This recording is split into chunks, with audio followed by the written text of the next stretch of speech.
Thank you, Gil, and thank you all for having us. It's a pleasure for Beth and I to be here to honor our veterans, and think of my brother when I say that. He's no longer with us, but one in our family that did serve. So thank you, and look forward to singing for you.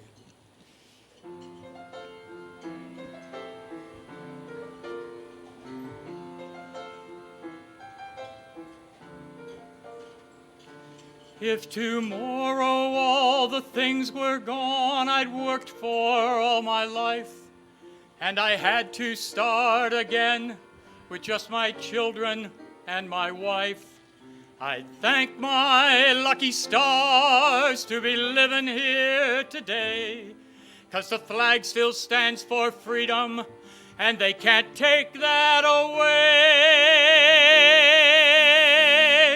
And I'm proud to be an American, where at least I know I'm free. And I won't forget the men who died, who gave that right to me. I'd gladly stand up next to you and defend her still today. 'Cause there ain't no doubt I love this land. God bless the USA.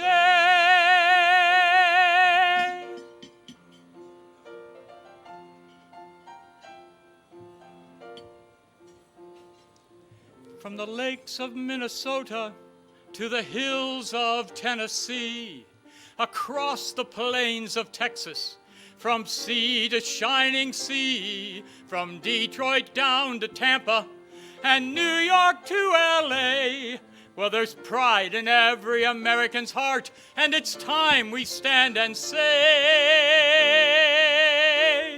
that I'm proud to be an American, where at least I know I'm free. And I won't forget the men who died, who gave that right to me. I'd gladly stand up next to you and defend her still today. 'Cause there ain't no doubt I love this land. God bless the USA. And I'm proud to be an American, where at least I know I'm free. And I won't forget the men who died, who gave that right to me. I gladly stand up next to you and defend her still today. 'Cause there ain't no doubt I love this land. God bless the USA.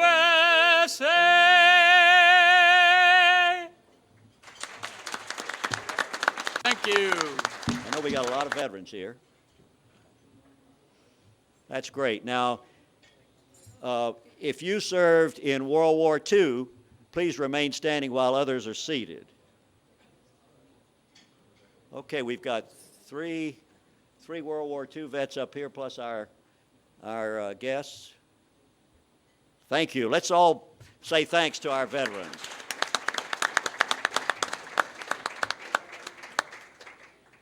It's a privilege for us to have four distinguished guests today who come together for the first time here as a panel to provide a broad perspective on World War II.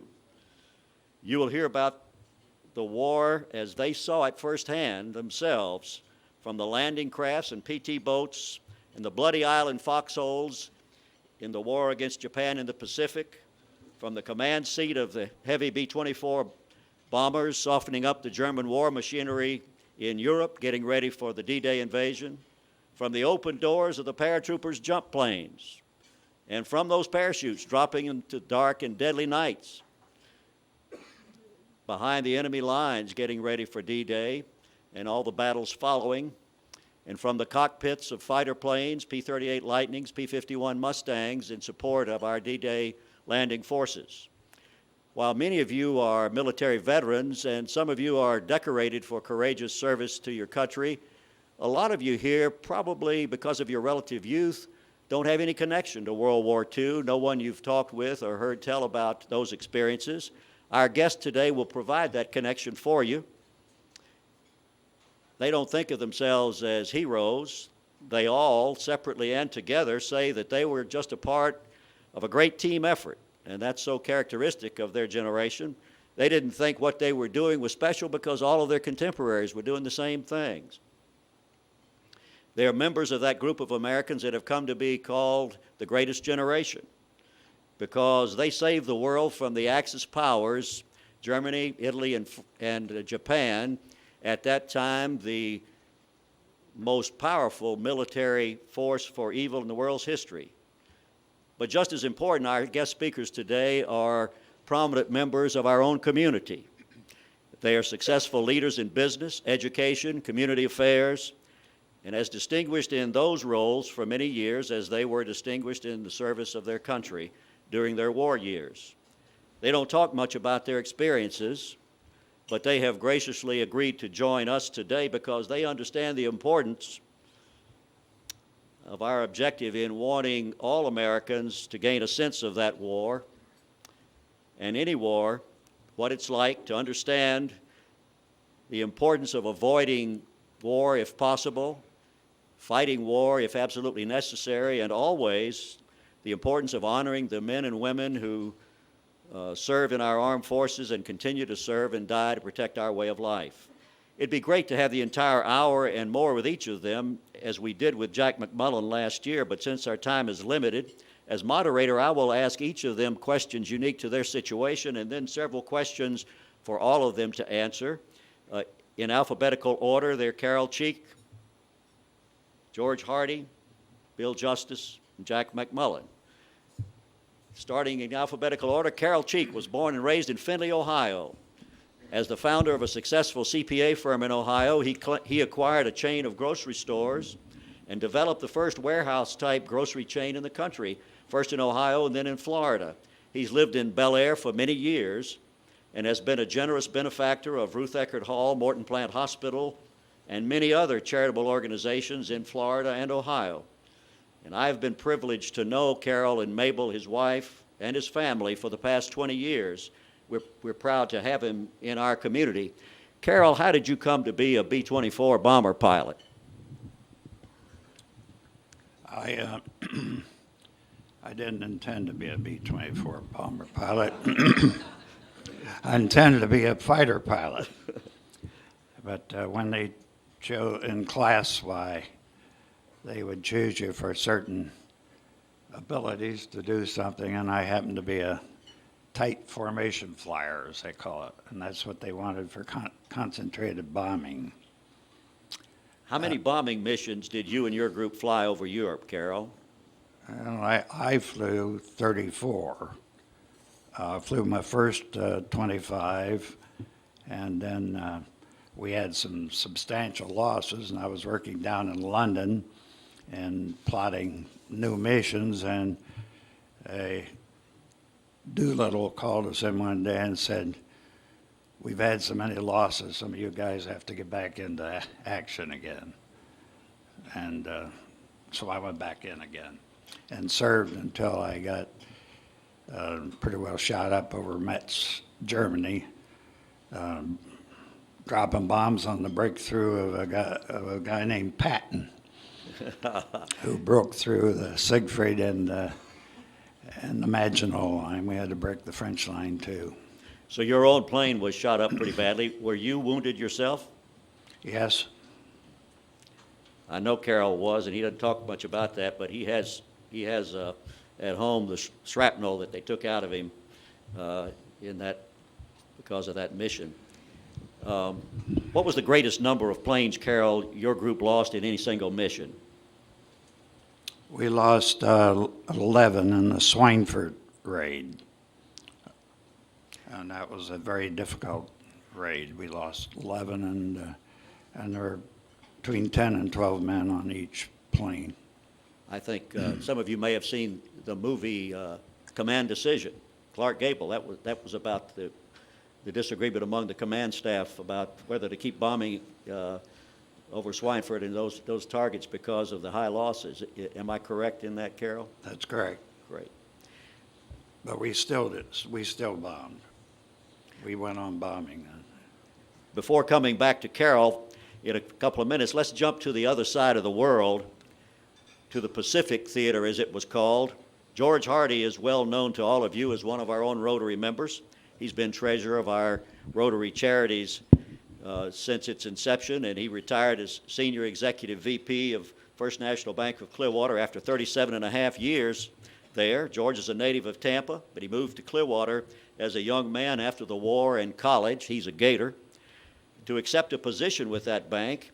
And when thinking of adding a Navy veteran to our panel, so we have represented here the Army, the Navy, the Air Force, and the Marine Corps. And we didn't purposely overlook the Coast Guard, which served a vital role in the war also, but we were focusing on overseas combat veterans. George, you served on a PT boat. For our audience, what is a PT boat, and what did they do besides help make former President John Kennedy famous? Gil, if I may make a statement first, and that is I know a little of the background of the gentleman I share the platform with, and I feel real honored to be up here with them. They all have distinguished careers. I just went along kind of for the ride. I had one of the greatest experiences a young kid could have.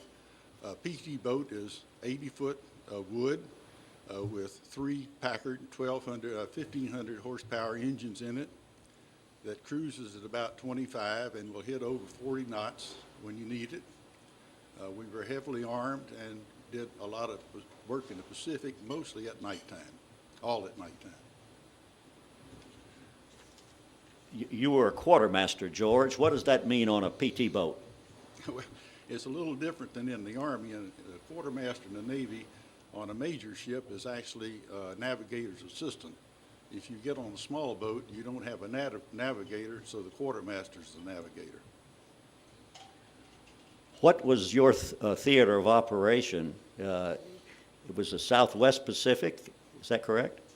I was in the Moritai area. If you look on your world globe, you'll see a large island that straddles the equator called Halmahera. The Japanese held Halmahera. We held part of Moritai for an air base, and we tried to keep the supply boats running back and forth between the islands. And your group followed the Southwest Pacific campaign from New Zealand back to the Philippines? Well, I joined the squadron up in Moritai and then went on to the Philippines. So, but they had come up from down south of there, yes. Okay. Let's jump for another couple of minutes to yet another part of the Pacific War where young Lieutenant Bill Justice served as a platoon leader in the 2nd Marine Division when they invaded the island of Saipan and Tinian and later Okinawa. Bill Justice is a North Carolina native. He attended Rollins College in Winter Park, and that's where he was when World War II broke out. He played football there, and one of his brothers played at University of North Carolina. Choo-Choo Charlie Justice is well known, became an All-American at UNC for his broken field running. I've heard Bill say Charlie liked to run around tacklers, and I just like to run over them. But after World War II, Bill came back to Florida, and when I first heard of him, I was in North Ward Elementary School in Clearwater. My dad used to take my brothers and me over to Green Field, which was the Tornadoes football stadium. It's in what is now the parking lot of Jack Russell Stadium, to watch the Tornadoes play their games and practice. And Coach Bill Justice and his Tornadoes back in 48 and 49 had 2 undefeated seasons, and John Henry Logan was on that team. So we go back a long way. When the Korean War broke out in 1950, Bill was called back to the Marine Corps, and after that war, he came back to Clearwater and again became our Clearwater High School football coach, and then he went on to become assistant superintendent, well, he's principal and assistant superintendent of Pinellas Schools before retiring. He was also an outstanding math teacher, and I've heard a lot of Clearwater boys say Coach Bill was the best algebra teacher I ever had. If you mention it to Bill, he'll say, I was probably the only algebra teacher the boy ever had. But while busy with a career in coaching and education and raising a family, he continued to be active as an officer in the Marine Corps Reserve and became commanding officer of our local Marine Reserve unit, retiring from the Marines as a bird colonel. By the way, we have another former commanding officer of that unit, Judge Crockett Farnell, Colonel Crockett Farnell. Is Crockett here today? Bill, how did you decide to join the Marine Corps in World War II? I decided for 2 reasons. First is I had my private pilot's license before the war started, and I found out that I was not gifted to be a pilot. I was not a natural pilot, so I didn't want to be flying with somebody shooting at me, so I decided I'd rather be on the ground where they had to hit me and not some airplane or some ship. So the second reason I joined the Marine Corps was war started, the Japs bombed Pearl Harbor on December the 7th, and we went home for Christmas, and then they came back in the Marine Corps, and I might be stirring up some enemies here, but anyway, the Marine Corps, as usual, was first with a good program. So they came to the school right after we came back from Christmas vacation, and they had a program that said if you will sign up now, we will guarantee, if you're in your junior year, we will guarantee you can finish school. So I was in my junior year, and Rollins at that time had prospects of the best football team they had ever had. So the coach talked 17 of us into joining the Marine Corps, signing up for the Marine Corps so we could get another year in school. So I signed up for the Marine Corps at that time, and as I say, primarily I wanted to get something where I didn't want to be in anything where they could hit it and I had to go with it. I didn't want to be in a ship or airplane. I wanted to be where they had to hit me. So I enjoyed the Marine Corps. So that's the reason I joined the Marine Corps. Bill, what was the significance of Saipan, the island of Saipan, and the other Marianas nearby when you all were getting ready to invade? As you probably well know, the Saipan and Tinian were the two islands in the Marianas chain, and it brought the war for the first time within bombing range of the Japanese islands. So they took Saipan and Tinian, which were had been under Japanese rule since World War I. So they were thoroughly Japanese and thoroughly oriented in the Japanese philosophy, but they were within 1,500 miles of Japan, and at that time they had just started building in mass production the B-29, which had the range to fly from Saipan to Japan. So we like to think, as part of the invasion of Saipan and Tinian, that we were the beginning of the downfall of Japan, because at that time we could get bombers up there and bomb Japan and give them some of the feelings that they had given us at Pearl Harbor. And they brought, by November of 1944, which was just 3 months after the war was over, after the battle for Tinian and Saipan over, in November they had their first raid on Japan. And at that time, if you read history, you'll read some of the Japanese journals, and you will find that that's the time they begin to realize that they couldn't win the war. As you and your troops were in the landing craft awaiting the command to go ashore, tell us just personally what was going through your mind. Well, the first thing was going through my mind was, how am I ever going to get out of this thing? And then the next thing was wondering if you're going to get hit. I know Jack had the same feeling jumping in Germany, that you get the feeling of how am I going to get out? What's going to happen if I get out? And I have to tell one funny incident. We were in the boat going to Tinian, and they had a chaplain in there, and one of the boys said to the chaplain, "Chaplain, are you praying?" He says, "If I haven't prayed before now, it won't do me any good now." So if you haven't prayed, so we might say we were praying, but we were hoping. But the main thing was just hoping that you wouldn't get hit. You got out, and as Jack, I'm sure, will testify, you just jump and hope that nothing hits you. Let's jump back to Europe for a minute. Carol, you flew bombers getting ready for D-Day, and then you transitioned to fighters, P-51s, P-38s. Did many bomber pilots make that same transition? I didn't exactly transition.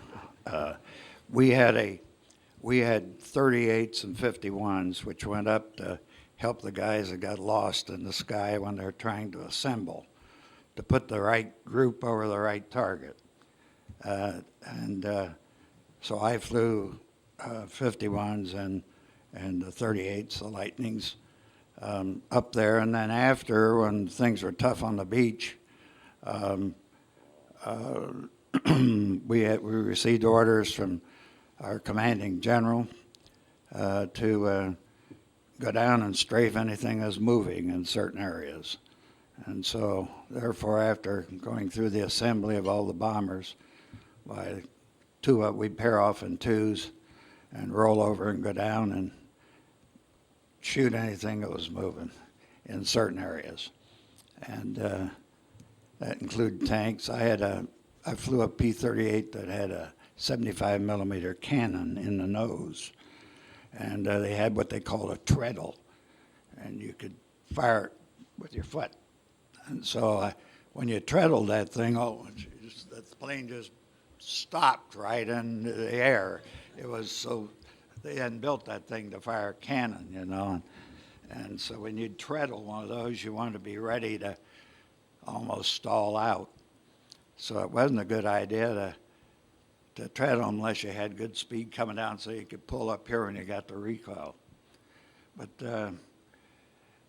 that I had one-on-one battles with. Now, was that during the D-Day invasion or prior to? Right after D-Day. Okay. When we were afraid we weren't going to be able to stay on the beaches there. Okay. That's when I was. Let's jump over to D-Day preparation and action. Jack McMullen is a repeat speaker on World War II for us. Last year about this time, he was here to tell us about his airborne experiences in the D-Day invasion and the Battle of the Bridge Too Far and the Battle of the Bulge.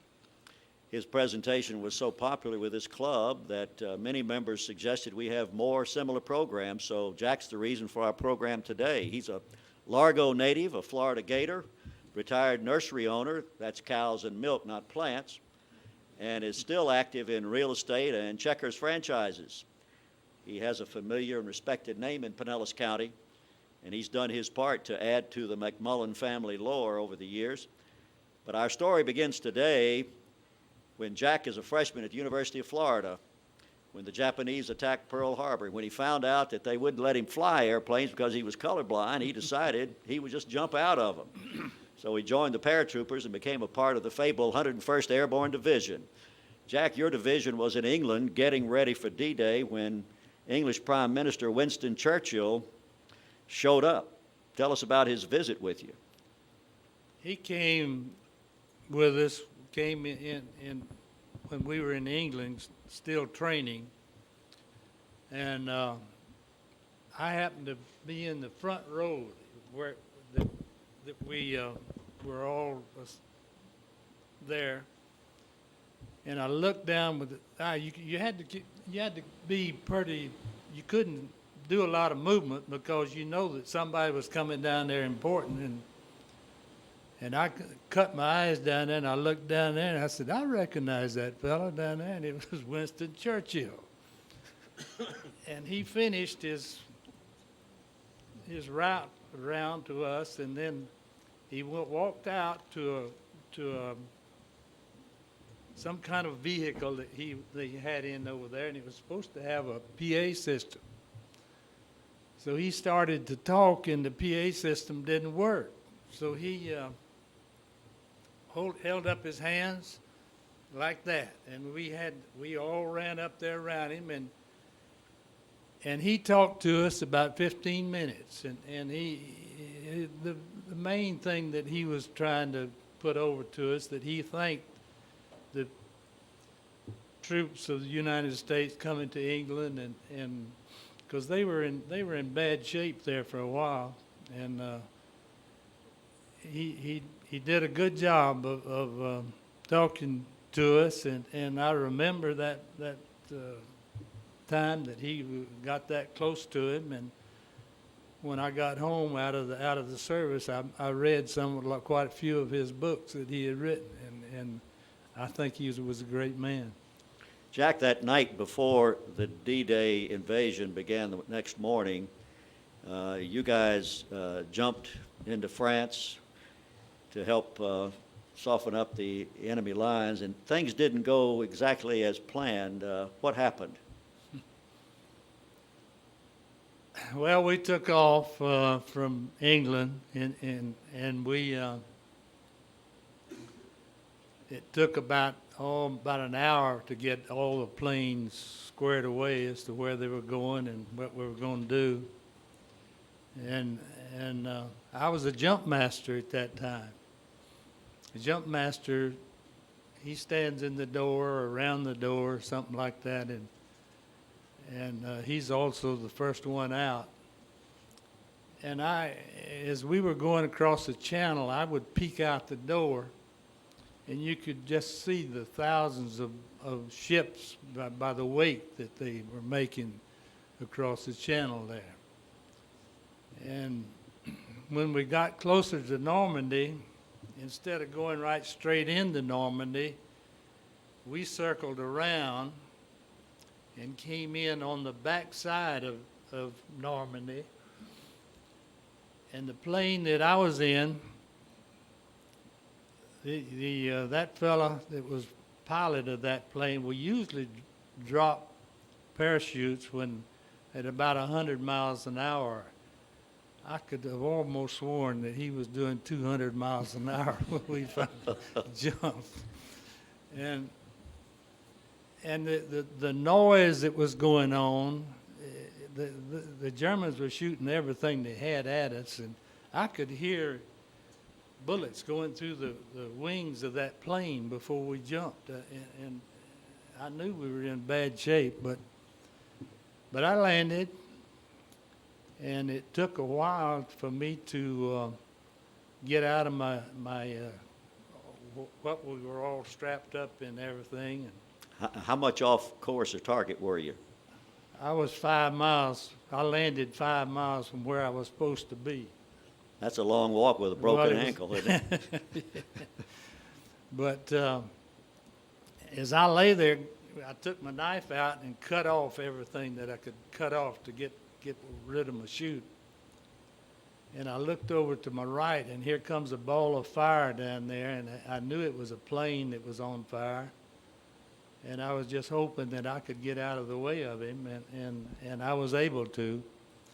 And I had just finished reading a book that a fellow that has done a lot for the 101st Airborne and what we did and whatnot. There were 500 planes that were flying paratroopers, and 200 of them crashed. And I didn't realize it until I read that book.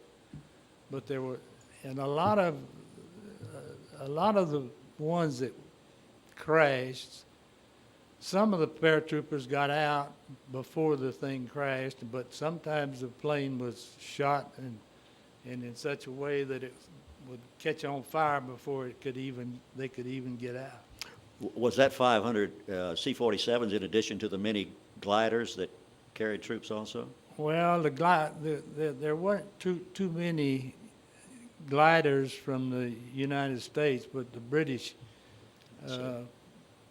their gliders were a lot bigger than our gliders, and they did most of the gliders coming in. But there were some gliders cause we had a general that was in one of the gliders from the 101st Airborne, and he was killed. But The audience can imagine. I never really liked the idea of gliders. I'd rather be in a parachute than glider. In fact, when I got home and was flying in commercial airlines, I got kind of nervous because I didn't have my parachute ready. You could imagine the number of planes, because one of those C-47s, DC-3s, we know, would hold about 15 guys with all their gear, and 5,600 of them jumped that night. So that's a lot of C-47s. Jack, you broke your ankle in the jump, and later you were shot in the knee in a skirmish with the Germans, and that was about enough for one night, I guess. But it was dark when you all landed. You had to regroup some way, and there was a little protocol you all had. You remember what it was? You have one with you? Yeah. Well, where I lost mine. Maybe I can find that thing. If you all saw the movie The Longest Day, you remember this sound. And I did it. I used it twice that night, and the first time I didn't get any answer, and it had to be a German someplace in there. And I realized that he didn't know what was going on, and I eased off from him, and about the time I got away from him, he opened up with a machine gun. And I was lucky that he didn't hit me, but a little later on that night, we were in the field, and we could hear the the Hobnail Germans. boots. Yeah, we could hear them coming down. And we kind of slipped up on them, and we opened fire, and I never did know exactly how many we got, but I know we got some. That's But great. also, I got one at that time that went, I got lucky. It went just behind my knee, through my leg, and came out the other side. And a little later on, I noticed also that I had a pair of binoculars that were right on my hip up here.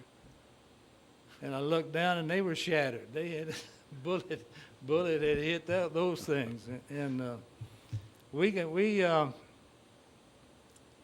hid out the rest of the day. The Germans were all over that place. I've never seen so many of them. Jack, your airborne group was also a part of the Battle of the Bulge near the end of the war against Germany. We're going to come back to that in a couple minutes. There are 4 questions I would like to ask in turn each of our guests to answer, just for perspective for us all. And I'll start with Carol. The first question is, how did World War II differ from today's war, in your view, Carol?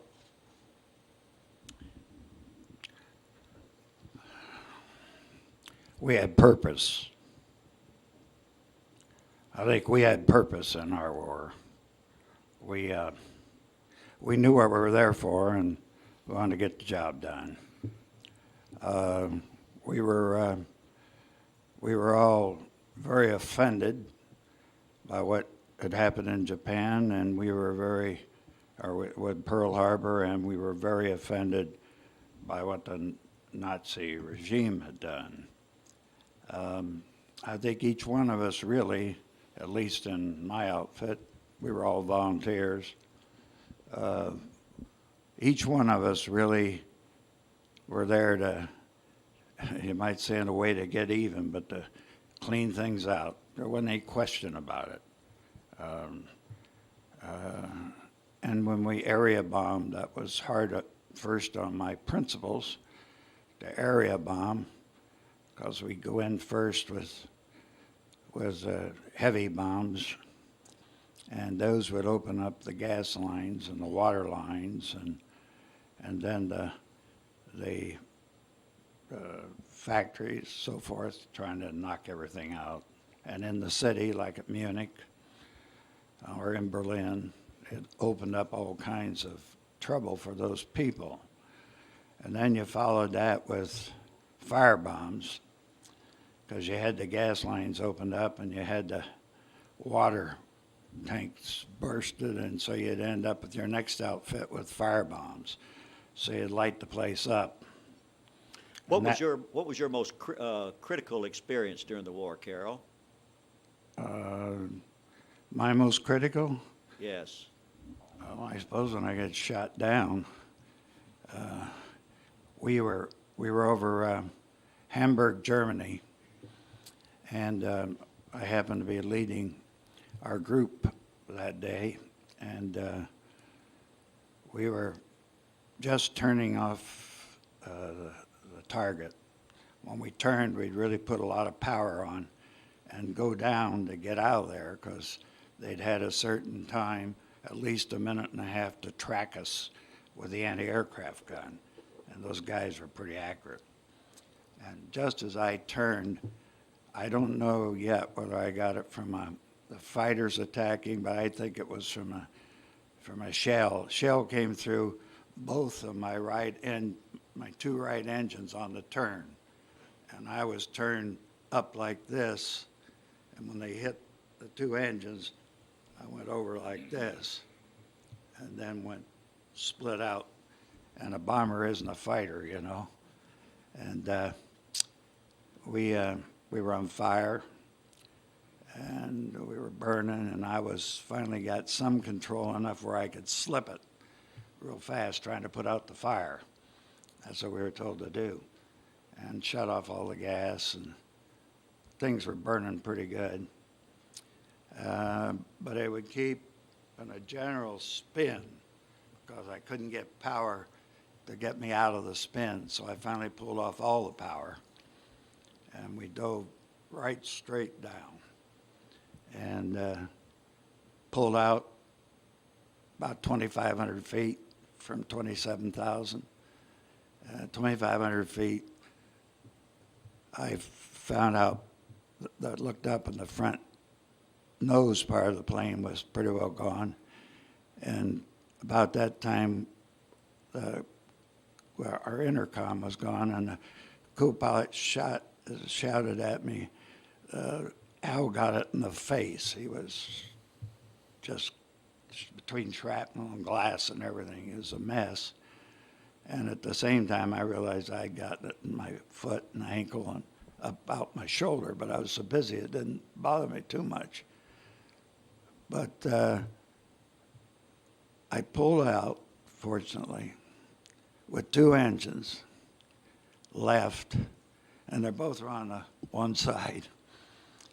And you guys know flying, that isn't too much fun. So dropped the 2 engines, held the other one up, pulled Al out of the nose because part of the nose kept disintegrating. And I had a piece of the windshield gone too.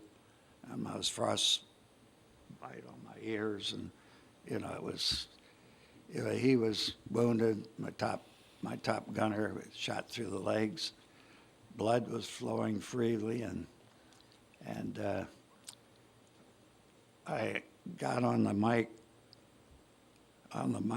because the navigator had been able to plug in his mic down in front, even though his desk was all shot apart and everything. And I said, "Where are we?" He said, "Going the wrong way." That's all he said. "You're going the wrong way." And I said, "Come on, Bedingfield, tell me what's the direction?" But see, I can't tell. Is your compass working? No, I can't tell.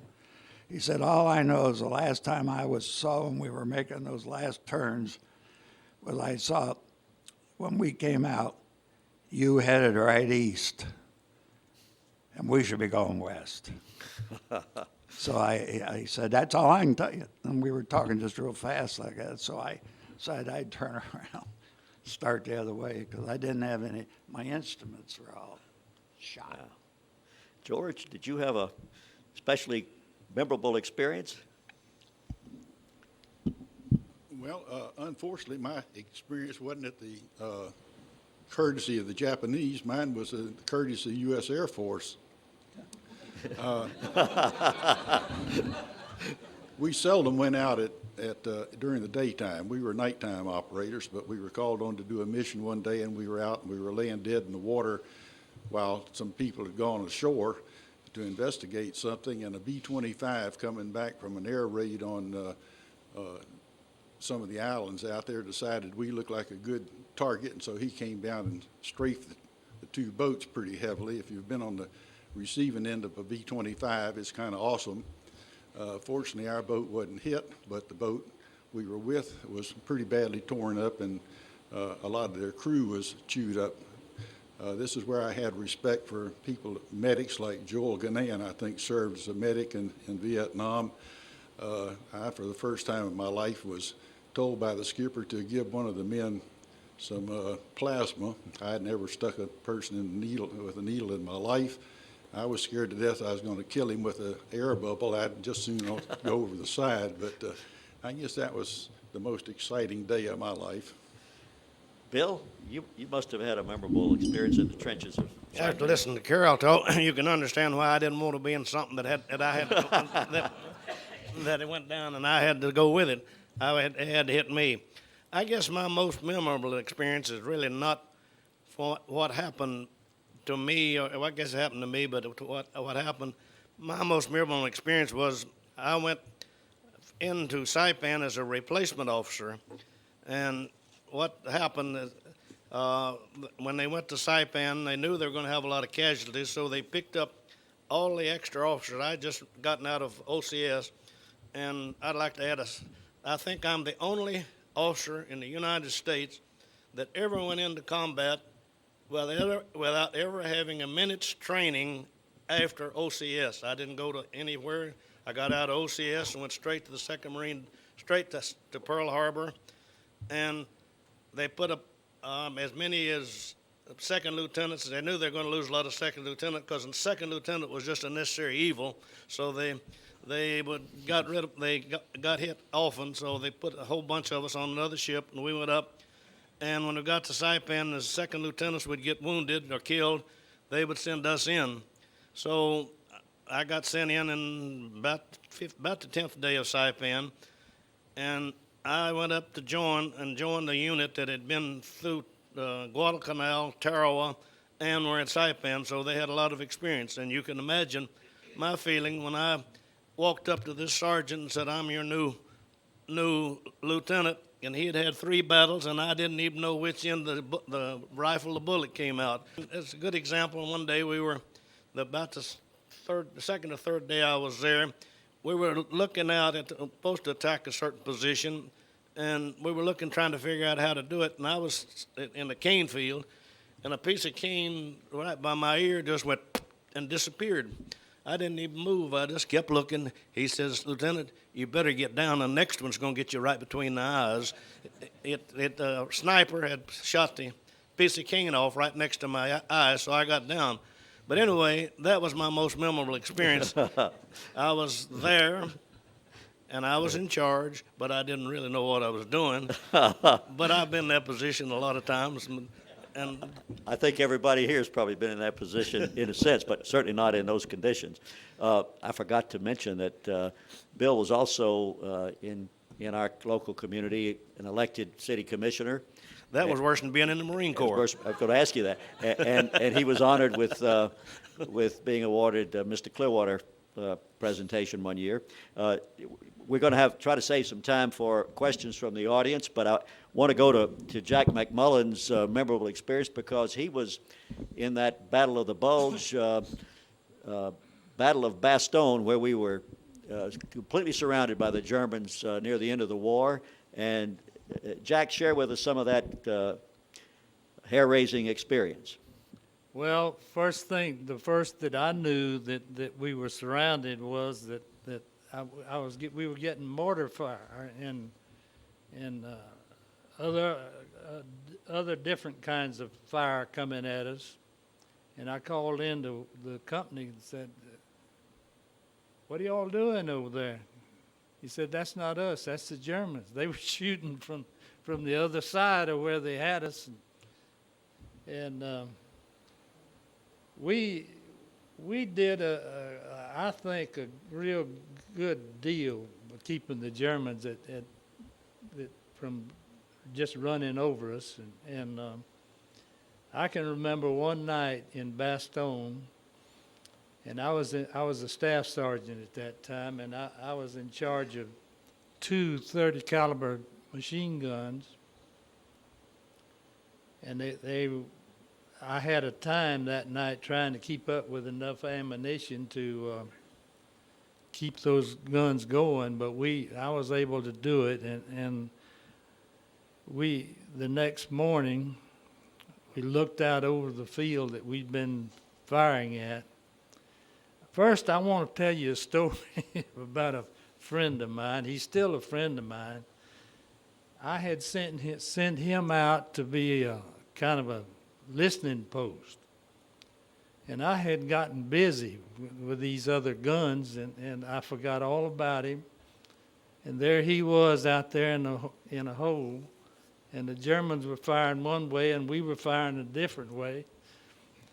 And when the battle was all over, why, here comes old George strolling up there.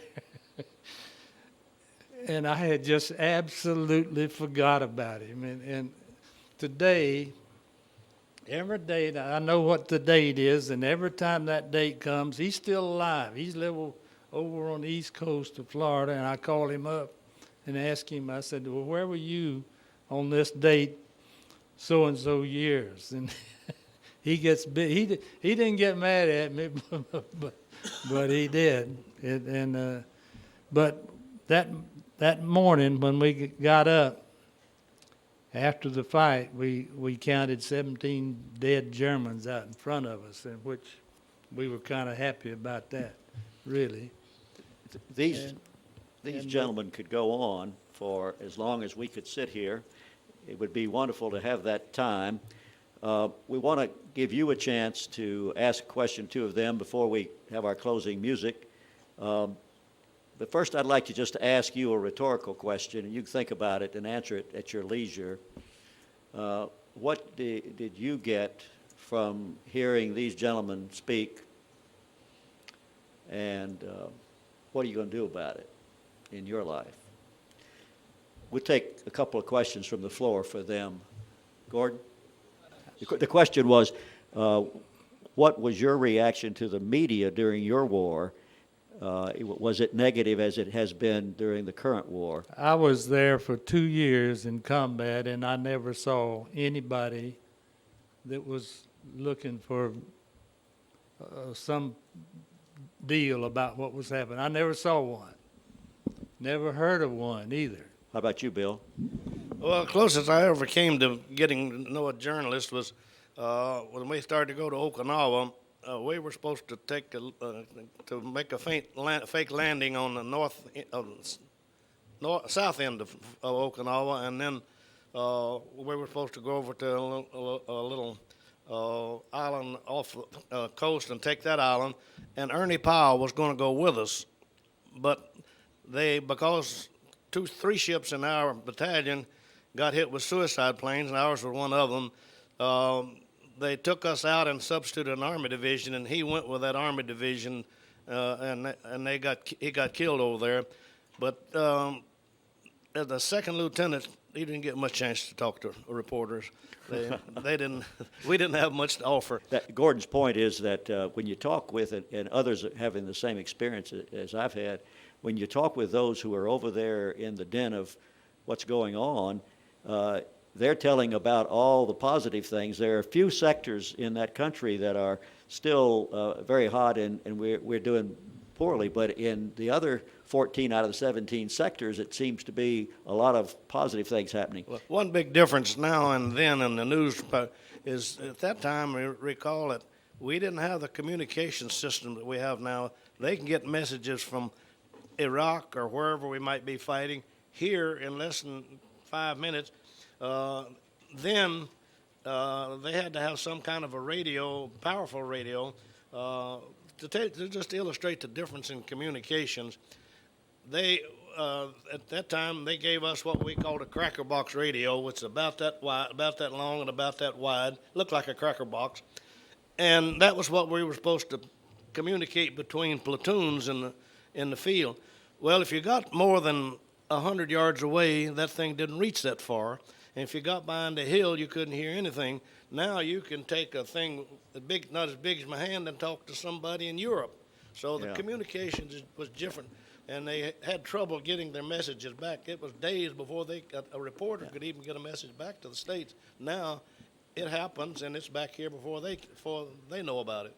A lot of differences. One last comment from the panel, and then we're going to have to move on. I would say the difference between what we fought and what they are fighting now is we knew who the enemy was. The war that's going on right now, you don't know who the enemy is. We're going to produce DVDs of this presentation, so those who are interested can have them. And just to cover the cost, we're going to make them available to anyone who cares for $15 a piece. We'll let you know when they're available, and we'll cover the cost. And if there's any proceeds beyond that, it'll go into a fund for the club to fund other programs with similar needs. It's been great to have you all. We want you to know that each of you will have a book gifted to the Clearwater Public Library with a certificate with your name in it, and we have a certificate for each of you here. I'll sign it afterwards, commemorating your participation with us. Are there any other questions that must be asked today? If not, these gentlemen will be available to us for follow-on questions. They'll be here for a little while after the meeting. And we're going to close our meeting with God Bless America, led by Beth Hunter and Jim Hunter. Thank you for being here.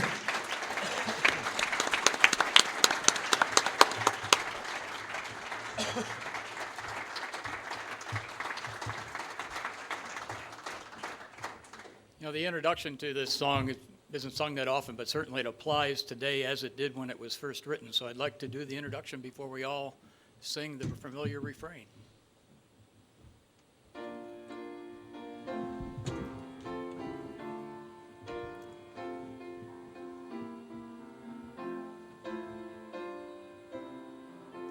As the storm clouds linger far across the sea, let us swear allegiance to a land that's free. Let us all be grateful for a land so fair, as we raise our voices in a solemn prayer. God bless America, land that I love. Stand beside her and guide her through the night with a light from above. From the mountains to the prairies, to the oceans white with foam, God bless America, my home, sweet home. God bless America, my home, sweet